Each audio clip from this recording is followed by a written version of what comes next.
Yo, Juan Luis, te recibo a ti, María Luisa, como mi legítima esposa delante de Dios y de estos testigos, para amarte, honrarte, protegerte y guardarte, para vivir contigo lo bueno y lo malo, la riqueza y la pobreza, y estar juntos en la salud y en la enfermedad. Prometo serte fiel todos los días de mi vida, hasta que la muerte nos separe.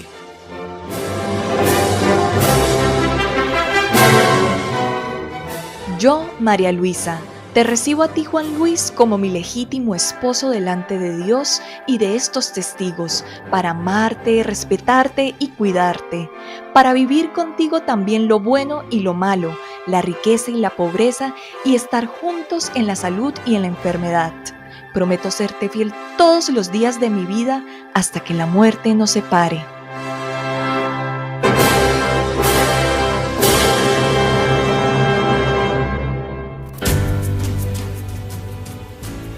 Muy buenos días, muy buenas tardes o quizás muy buenas noches, estimado oyente, según sea la hora y el país donde se encuentre escuchando este nuevo programa. Les habla el pastor bautista Nikos Ricoy, director del programa Encuentros, junto con el pastor Miguel Monroy, llenando siempre a cada tinaja que nos escucha con el agua fresca y limpia de la palabra de Dios desde aquí, en Valencia, España, y a la vez desde La Paz, Bolivia, para todo el mundo hispanoamericano en diferentes partes del planeta. Muy bienvenidos una vez más a todos y muchas gracias por estar ahí atentos al nuevo mensaje de hoy de nuestro programa Encuentros.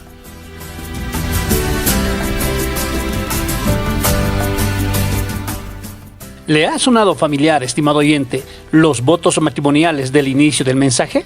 ¿Ha estado alguna vez en una boda? ¿O quizás le suena familiar y recordatorio de su boda? Particularmente he celebrado muchas bodas a lo largo de mi carrera pastoral siendo semisalvo, y como usted sabe, el casi salvo es como nada, es decir, perdido. Pero por providencia divina encontré la salvación por medio del verdadero evangelio que se enseña acá en el Ministerio Tinajas, que ya lo testimonié y le dejamos el enlace abajo en la descripción del video. Amén. Muchas gracias, Pastor Miguel, por ese nuevo testimonio. Bueno, la teatralización del inicio no ha sido un voto dicho al pie de la letra, porque hay varias fórmulas para los votos matrimoniales, pero, más o menos, es el modelo básico de promesa solemne que se suele hacer en una boda cuando dos personas, hombre y mujer, se casan. Esas frases que hemos dicho al inicio es lo que se conoce como los votos matrimoniales que muchas personas hacen en esa ocasión llamada la boda. Y de eso hablaremos hoy.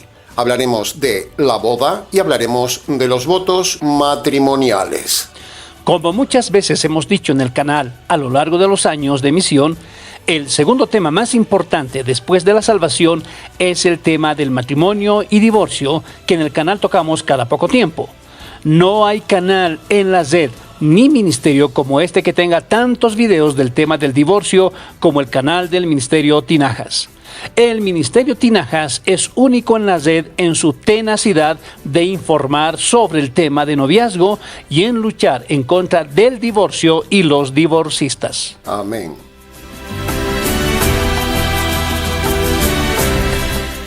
Ahora, si usted es seguidor fiel del canal, verá que hoy diremos algunas cosas que ya se han dicho otras veces en el canal, diseminadas en otros vídeos. Pero la necesidad apremiante del tema demanda que se repitan algunos puntos que son importantes para la audiencia. La repetición es la técnica bíblica y secular para el mejor aprendizaje. Y la repetición es también la forma de dar la importancia que se merece a un tema. Por lo tanto, por estas dos razones, porque es la mejor forma de aprendizaje y porque es muy importante, hoy diremos algunos temas ya tocados en el canal y añadiremos otros nuevos.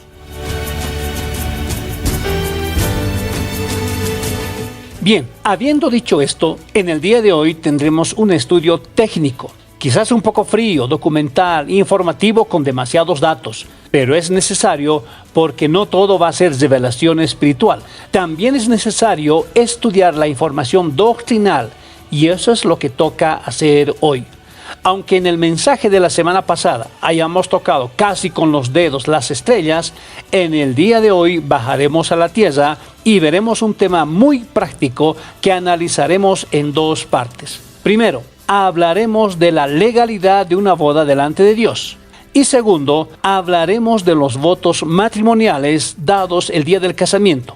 Boda y votos, votos y boda. Ese será el tema de hoy. Amén.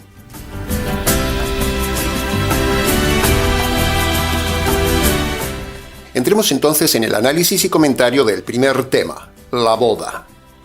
Para su mejor análisis y comprensión, y como es ya nuestra costumbre, daremos una serie de puntos para que nos siga con más facilidad, pueda tomar apuntes y le sea más dinámica la enseñanza del programa de hoy. Punto número 1. Si usted se casa, es hasta que la muerte lo separe, no hasta que un amante lo separe. No hasta que un problema los separe, no hasta que el dinero los separe, no hasta que una discusión los separe, ni hasta que una suegra los separe. No. La gente en el día de hoy no aguanta la presión de un matrimonio. De hecho, el matrimonio fracasa por una mala base en el noviazgo y por casarse con quien no debía. Por lo tanto, eso que se dice en la boda a la ligera, hasta que la muerte los separe, no suele funcionar en este mundo occidental y religioso. Es una utopía. Decir, hasta que la muerte nos separe, es una promesa que lo ata a usted delante de Dios para toda la vida y luego le resultará en su perjuicio si no lo cumple. Si usted promete eso en la boda, estará atado con su boca. Si usted no cree en el lema de hasta que la muerte los separe, entonces no se case, porque pecará más si se casa que si no se casa, y luego dará cuentas a Dios. Si usted no va a luchar por el lema hasta que la muerte nos separe, no se case. Recuerde que hay un Dios que es juez, y recuerde que hay un juicio. Amén. Punto número 2. Escuche bien esto, estimado oyente. Para que una boda sea legal ante Dios, se tienen que reunir los 3 requisitos bíblicos universales. Primer requisito indispensable. Es necesario que haya una autoridad social, es decir, que el que los case sea una autoridad ante los contrayentes. Puede ser cualquier autoridad, no tiene que ser necesariamente un juez o un pastor o un sacerdote. Puede ser un notario, un abogado, un capitán de barco, el jefe de la empresa, el jefe de la tribu, el patriarca del clan, el alcalde y etc. En este tema, a Dios no le importa cuál es la autoridad ni la doctrina que tiene la autoridad, de tal manera que, por ejemplo, si usted fue casado por un juez que era homosexual, usted quedó legalmente casado ante Dios, porque la perversión de ese juez no es importante para Dios en este tema. Si usted fue casado por un sacerdote católico romano, a pesar de la mala doctrina que tiene el sacerdote, usted está legalmente casado ante Dios, porque usted lo tomó como su autoridad espiritual social. Si usted fue casado por un pastor ladrón, vividor, de esos que solo piden dinero, a pesar de ser un ladrón perdido, usted fue casado legalmente ante Dios, porque usted lo tomó como autoridad social y espiritual. Si usted va a África y se casa en una tribu donde el cacique era el jefe y el brujo, usted está casado ante Dios. Por lo mismo dicho anteriormente, toda autoridad puede casar una pareja. Segundo requisito indispensable. Para que una boda sea legal ante Dios, tiene que haber testigos. Eso es más que obvio y evidente. La nueva célula social que se constituye debe comunicarlo a la sociedad, es pura lógica. Y para eso se toman testigos del acontecimiento. Y requisito indispensable número 3, para que una boda sea legal ante Dios, son imprescindibles los votos matrimoniales o la promesa mutua matrimonial, dada ante Dios, ante la autoridad y ante los testigos. Por lo tanto, usted queda atado para toda la vida por medio de esa promesa que se da el día del casamiento. Y si usted no cumple con esa frase de seré fiel hasta que la muerte nos separe. Usted será un mentiroso o una mentirosa, y los mentirosos e inmorales irán a la condenación eterna. Amén. Por lo tanto, imagínese, estimado oyente, imagínese la de miles de oyentes que nos escuchan que han roto, violado y mentido a su promesa de fidelidad por haberse ido con otra persona, por haberse recasado con otra persona o por estar viviendo juntos en unión libre con otra persona, siendo que son casados. Imagínese el panorama inmoral que hay en las iglesias permitido por los lobos pastores. Todo eso es pecado, estimado oyente, y tristemente ese pecado se permite meter en la iglesia. Miles de personas en adulterio, miles de personas en unión libre, miles de personas mentirosas a su voto dado el día de la boda.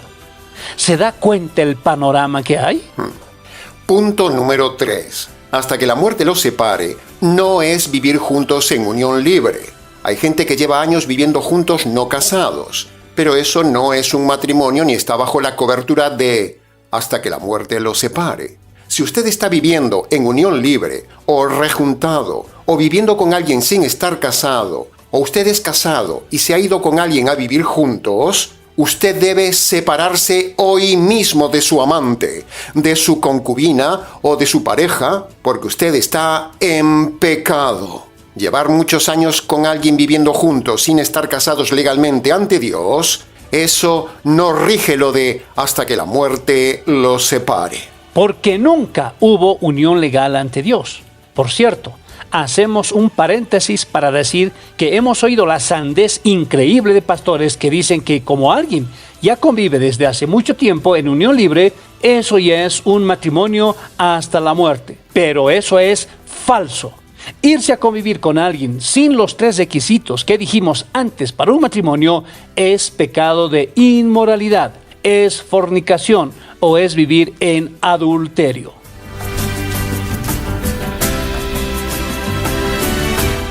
A propósito de esto, en una ocasión, hablando con una pareja de este tema, me dijeron, nosotros ya nos hemos casado.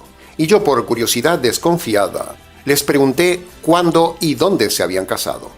Así que me dijeron, el día que nos fuimos a vivir juntos, nos pusimos de rodillas en la cama ante Dios y allí hicimos la promesa mutua de estar juntos para siempre. Y eso para nosotros fue nuestro casamiento.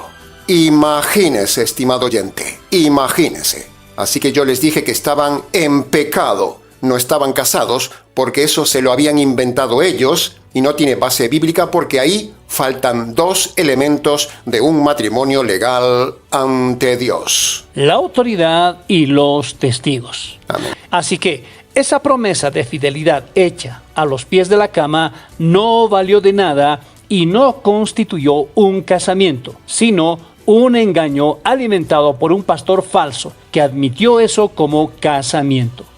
¿Se da cuenta lo que hay por ahí? Por eso luchamos tan tenazmente por difundir la verdad en este tema. Así que anímese, estimado oyente fiel, anímese a apoyar este ministerio para que podamos seguir difundiendo la verdad ante tanto pastor falso, tanta mentira y tanta inmoralidad de la gente religiosa.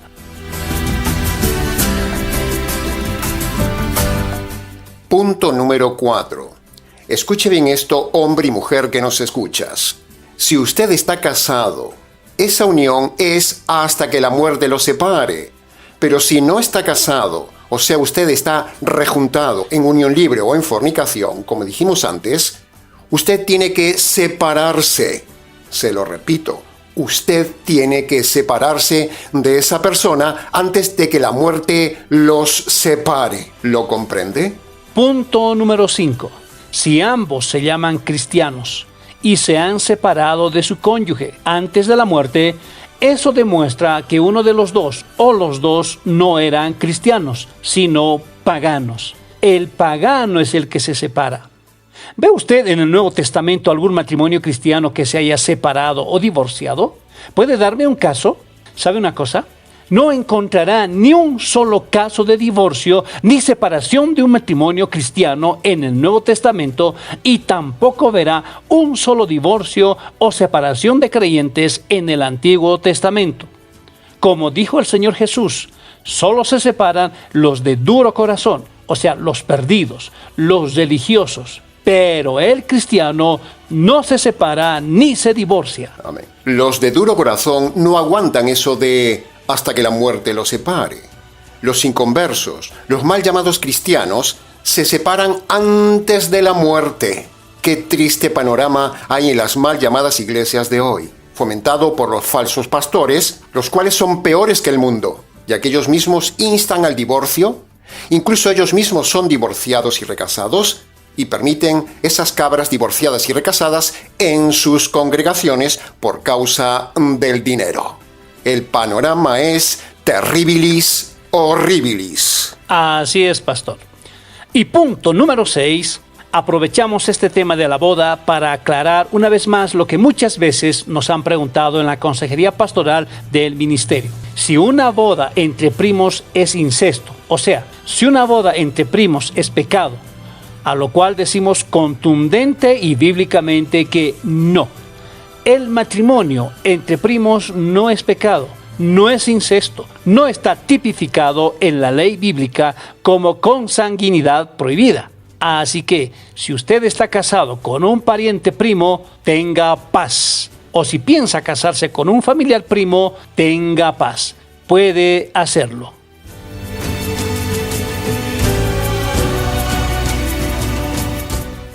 En la Biblia tenemos el caso de Isaac, que se casa con su prima segunda Rebeca, como dice Génesis capítulo 24, versículo 15. Tenemos el caso de Jacob, que se casó con Raquel y Lea, sus primas, hijas de Labán, su tío, en Génesis capítulo 28, versículos 2 y 5. Tenemos el caso de Esaú, que tomó a Mahalat, su prima, que era hija de Ismael, hermano de Isaac. Por lo tanto, Esaú se casa con su prima, hija de su tío Ismael, como dice Génesis capítulo 28, versículo 9. Y así podríamos seguir y seguir relatando más y más casos de bodas entre primos en la Biblia. Ahora, del caso de primos en el Nuevo Testamento tampoco se dice nada. Por lo tanto, si no se prohíbe, se permite. Y si no se dice nada, es porque sigue vigente lo dicho de este tema en el Antiguo Testamento. Ahora, para responder con autoridad a este tema y confirmar la permisividad bíblica del matrimonio entre primos, tenemos hoy en el programa a nuestro recordado profesor de Biología y Genética de la Universidad de Cali, Colombia, que nos dará su opinión científica del tema. El profesor Jorge Rodríguez en su día nos disertó en varios videos del programa sobre temas científicos, temas que usted puede repasarlos en los enlaces que le dejamos abajo en la descripción del video. Saludos, profesor Rodríguez. Muchas gracias por darnos su tiempo, su aporte y su consejo sobre este tema, y con su opinión queremos cerrar este apartado del matrimonio entre primos. Entonces, profesor, la pregunta clave y concreta es, ¿qué nos dice usted científicamente hablando sobre el matrimonio entre primos? ¿Qué le podemos decir a la audiencia para darles tranquilidad científica de su parte y tranquilidad bíblica de nuestra parte? Así que, adelante, lo escuchamos con atención, estimado profesor. Bien, muchas gracias, Pastor Nicos, Pastor Miguel, por permitirme participar nuevamente en el programa.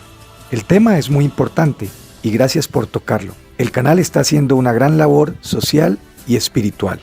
A ver, para ir directamente al punto, podemos afirmar que el matrimonio entre primos no plantea ningún riesgo, siempre y cuando la población del entorno de la pareja no sea consanguínea o la frecuencia de una determinada condición genética recesiva sea baja y si no tienen historia familiar de la enfermedad ni de malformaciones. Hay que aclarar que una población es consanguínea en la medida en que sus pobladores son el resultado de matrimonios entre individuos emparentados. Entonces, profesor, si tenemos en cuenta estos dos puntos que usted nos dice, ¿su consejo es que se pueden casar entre primos o entre primos hermanos? En términos generales, podríamos decir que no habría ningún problema, pero como todo en este mundo imperfecto, sería bueno, muy bueno, tener siempre en cuenta antes del casamiento de estas personas los factores ya mencionados, que nuevamente recalco, ya que son muy importantes tener en cuenta. Punto número 1. Habría que ver si en la familia de los contrayentes ha habido un historial de parientes con malformaciones, retardo mental, defectos genéticos, mortalidad infantil, etc. Si lo hay, entonces no sería aconsejable casarse o si se casan, no tener hijos. Punto número 2. Habría que ver si hay consanguinidad abundante en la familia o en la población de donde provienen los primos que quieren casarse. Porque si existe, eso podría dar lugar a problemas de carácter genético recesivo o multifactorial en la descendencia. Por lo tanto, decimos lo mismo. Si este factor de riesgo está presente en esa pareja de novios, el consejo sería que no se casen o si se casan, que no tengan hijos para evitar riesgos. Es decir, cuanta más cantidad de parientes cercanos haya en una población, la población se vuelve consanguínea y sus habitantes comparten un mayor número de genes por descendencia común. Y por lo tanto, al ellos procrear, se aumenta el riesgo de problemas en la descendencia. Pero si estamos hablando de un caso aislado, de una pareja donde un primo se quiere casar con la prima, pero no ha habido ningún antecedente de casos como los mencionados previamente, ahí, como no hay contexto de pérdida de variabilidad genética, entonces esa pareja puede estar segura, casarse y tener hijos. Muy bien, profesor. Nos quedan muy claros estos 2 puntos en su consejo. Permítame añadir esto, estimados pastores. Al inicio todo era muy bueno. Adán y Eva tenían completa variabilidad genética. Al principio no era problema el matrimonio entre parientes cercanos, como por ejemplo entre hermanos, ya que había muy poca entropía genética y por tanto pocas mutaciones, pero ahora no es lo mismo. Hemos ido acumulando golpes o mutaciones en nuestros genes, por lo que se ha disminuido esa variabilidad favorable. En otras palabras, ahora la realidad genética es diferente. Ahora ha aumentado muchísimo el riesgo de malformaciones genéticas, por lo que estamos condenados a desaparecer si Dios no lo impide. Y por eso hay que tener más cuidado en el tema de los matrimonios entre primos. Sin embargo, y afortunadamente, la variabilidad actual todavía soporta matrimonios entre primos. En conclusión, queremos dar tranquilidad a la audiencia de que el matrimonio entre primos no tiene riesgos y se pueden casar teniendo en cuenta siempre estos 2 consejos importantes que ya hemos enfatizado. Así que pastores, científicamente, biológicamente y genéticamente no hay problema de casarse entre primos. Muchas gracias, profesor Rodríguez, por su importante aporte. Sencillo, claro, concreto, científico y seguro. No hay riesgo de casamiento entre primos, pero solo hay que tener en cuenta los 2 puntos dichos por usted anteriormente. Profesor Rodríguez, ha sido un gusto tenerlo este ratito aquí con nosotros y será entonces hasta otro momento, hasta otro programa, estimado profesor.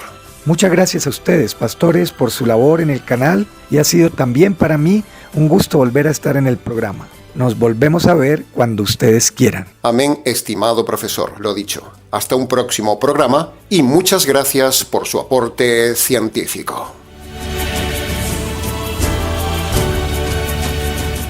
Ahora, permítanos ir un poco más allá del tema científico. El tema importante de una boda entre primos no es mayormente el riesgo genético, sino que el problema mayor a tener en cuenta antes de casarse es más bien otro riesgo, el riesgo de que se casen mal por no respetar las alarmas y los filtros bíblicos para casarse.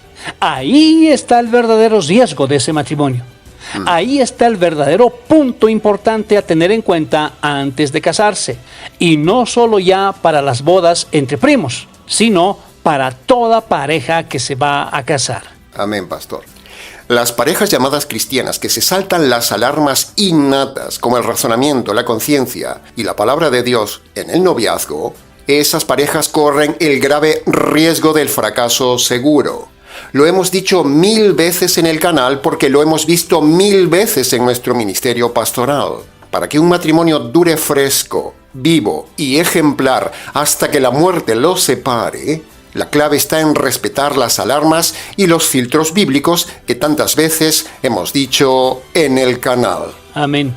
Siendo que el hombre y la mujer son tan diferentes en todo, siendo que la presión del mundo es tan potente sobre el matrimonio, siendo que hoy hay tanto libertinaje y permisividad sexual, siendo que ambos llevan dentro un enemigo terrible que se llama el pecado, siendo que se casan sin consultar el manual del matrimonio, siendo que se saltan las alarmas y los filtros innatos en el noviazgo, siendo que la religión y el mundo alientan el divorcio, siendo que la gente no sabe amar y confunde pasión con amor, y siendo que los que se casan se llaman cristianos, pero no lo son. Por todo esto dicho, toda boda es solo una ilusión pasajera, una fiesta temporal que luego termina en llanto y no termina cuando la muerte los separe.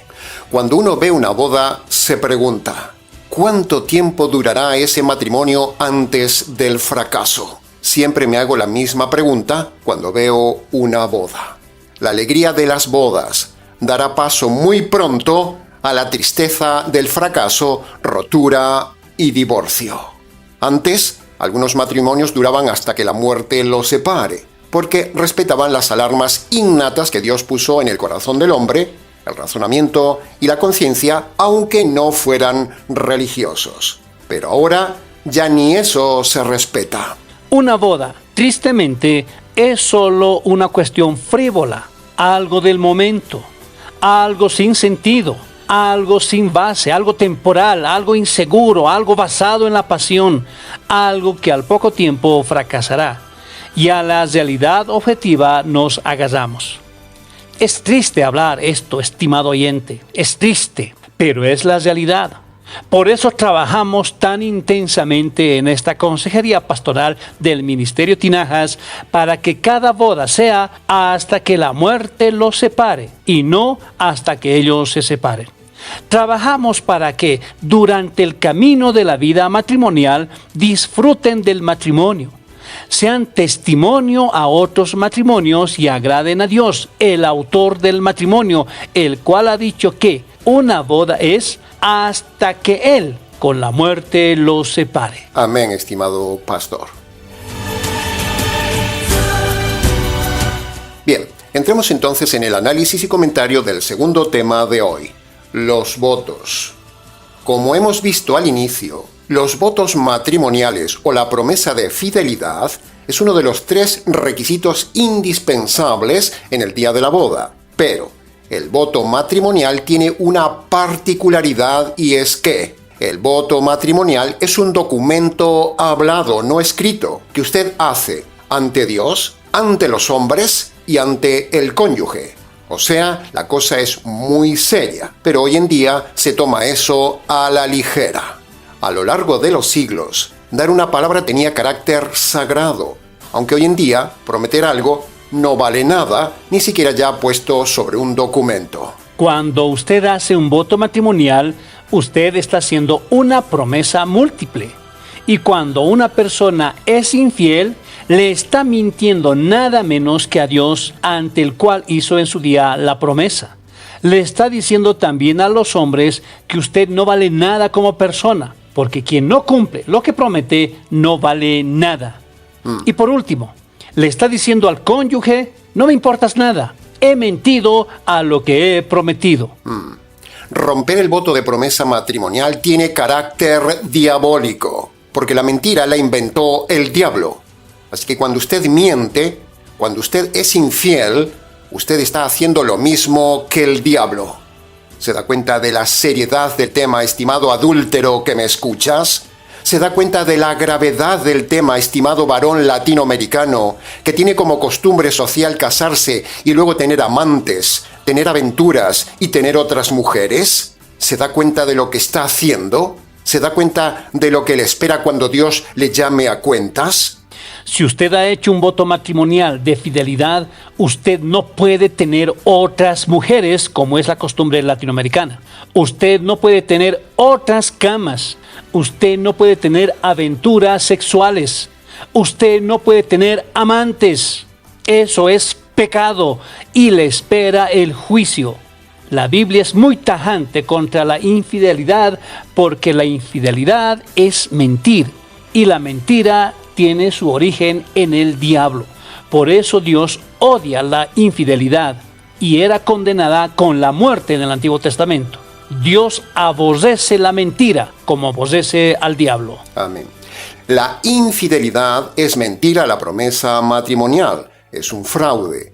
Y la mentira está originada en el enemigo, el diablo, como ya hemos dicho. Escuche bien esto. Dios aborrece al adúltero mentiroso.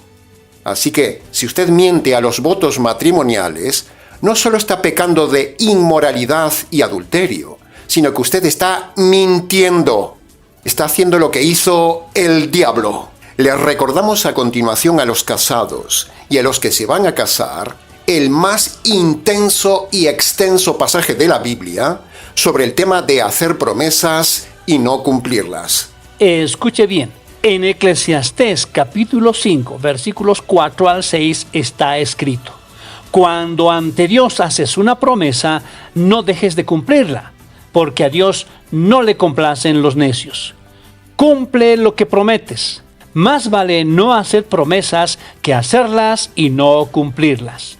No dejes que tu boca te haga pecar por no cumplir la promesa, ni digas luego delante de Dios que lo hiciste sin pensar. Por decir eso, harás que Dios se enoje contra ti y podría destruirte.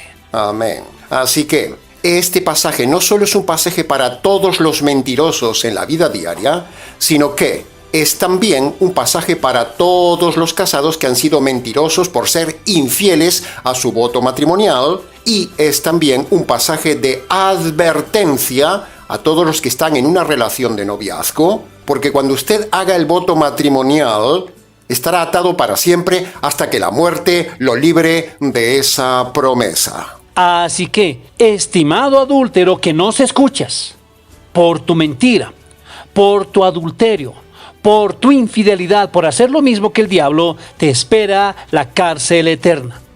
Por mentir nada menos que ante Dios, por mentir ante los hombres y por mentir al cónyuge.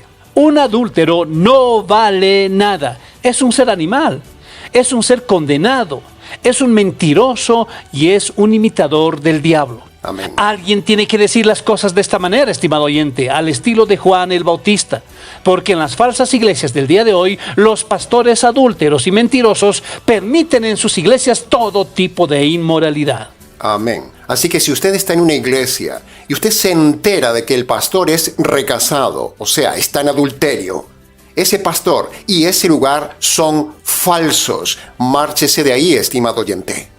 O si usted sabe que en esa iglesia hay adúlteros, inmorales, gente viviendo en unión libre, o pastores y pastoras recasados en adulterio, márchese de ahí para no hacerse cómplice de esos pecados de permisividad, inmoralidad, adulterio y mentira. Toda iglesia o pastor donde se permite la rotura del voto matrimonial, o sea, se permite la mentira, ese es un lugar del diablo. Márchese de ahí, estimado oyente. ¿Quiere usted saber si una iglesia es verdadera? Sencillo, muy sencillo. Mire si respetan el voto matrimonial hasta que la muerte los separe. Mire si permiten algún divorciado de casado. Y mire bien si el pastor o pastora es divorciado de casado. Entonces ahí no se respeta el sagrado voto matrimonial. Y esa congregación es del diablo. Por muy piadosos que parezcan, por muy emocionales que parezcan, y por mucho que digan que tienen doctrina sana, aceptar la rotura del voto matrimonial no es doctrina sana. Amén.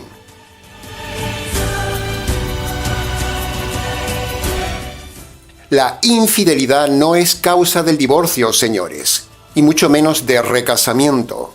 La permisividad de recasamiento por infidelidad es una de las más grandes mentiras que enseñan estas iglesias falsas.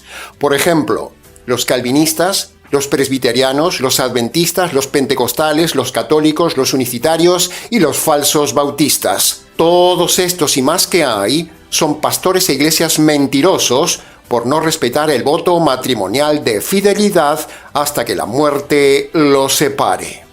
Si usted se casó con quien no debía y esa persona le ha sido infiel, o sea, ha mentido a su voto matrimonial, usted ahora, como persona afectada, debe seguir respetando su voto de fidelidad a pesar de la infidelidad de su cónyuge. Se lo repito porque es muy importante. Si usted se casó con quien no debía y esa persona le ha sido infiel, o sea, ha mentido a su voto matrimonial, usted ahora, como persona afectada, debe seguir respetando su voto de fidelidad a pesar de la infidelidad de su cónyuge malo. Si usted, después de la infidelidad de su cónyuge, hace lo mismo que su cónyuge y rompe su voto matrimonial, usted será tan culpable como el cónyuge que fue infiel. En Mateo capítulo 19, el versículo 9, la última parte del versículo, escuche bien, la última parte dice claramente que la parte inocente no puede recasarse, porque si lo hace, comete adulterio y hace cometer adulterio a la persona que se quiere casar con la parte inocente. Lea el pasaje con cuidado, estimado oyente, y verá que la parte supuestamente inocente en el conflicto matrimonial no puede volver a casarse sino hasta que su cónyuge malo muera, porque el voto matrimonial es hasta que la muerte lo separe, aunque usted como inocente haya sido abandonada por su esposo infiel. Amén. Por eso toda persona inocente, hombre o mujer, que su pastor le ha dicho que usted puede divorciarse y recasarse por la infidelidad del cónyuge infiel, le ha mentido, le ha engañado como engaña el diablo. Usted, escuche bien, a pesar de ser inocente, a pesar de que su marido se fue con otra, a pesar de que fue abandonada, primero, usted debe respetar su parte del voto matrimonial hasta que la muerte lo separe de su cónyuge malo. Y segundo, usted, aún como inocente, no puede volverse a casar porque tiene un voto de fidelidad hasta la muerte.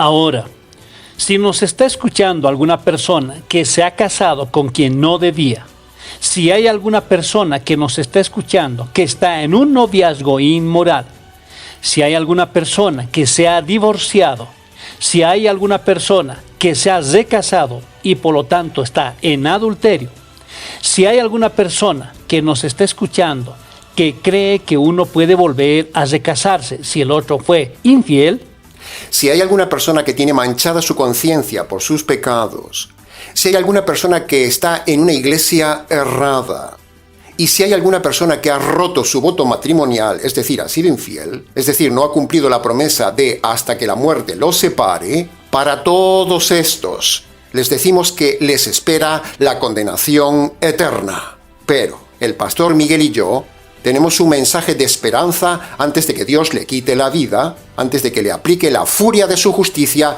lo mate y lo envíe a la cárcel eterna. Antes de que eso suceda, queremos decirle que usted puede ser limpio de todos estos pecados y salvo de la condenación eterna si obedece los dos requisitos que manda el Señor Jesús en Marcos 1:15. Y para que el mensaje de hoy no se haga muy largo, les invitamos a que escuchen esos requisitos de perdón y salvación al final del video de la semana pasada titulado Las dos justicias del Señor Jesús. Ahí encontrará detallados los requisitos de perdón y salvación. Amén.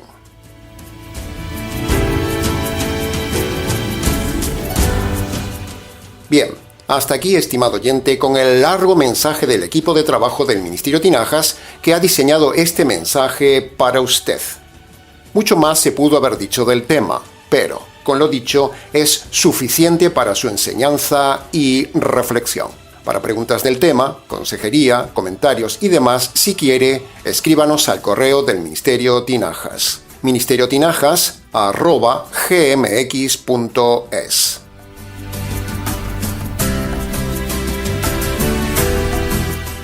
Antes de terminar, queremos decirle una vez más, como en cada mensaje, que si usted es seguidor del canal, se siente identificado con nuestra enseñanza y ha sido ayudado en su vida espiritual, entonces le invitamos, estimado oyente, a que nos apoye para sostener el programa. El Ministerio Tinajas es un ministerio pequeño que está haciendo cosas grandes en la red. Anímese, ayúdenos a ayudar. Amén.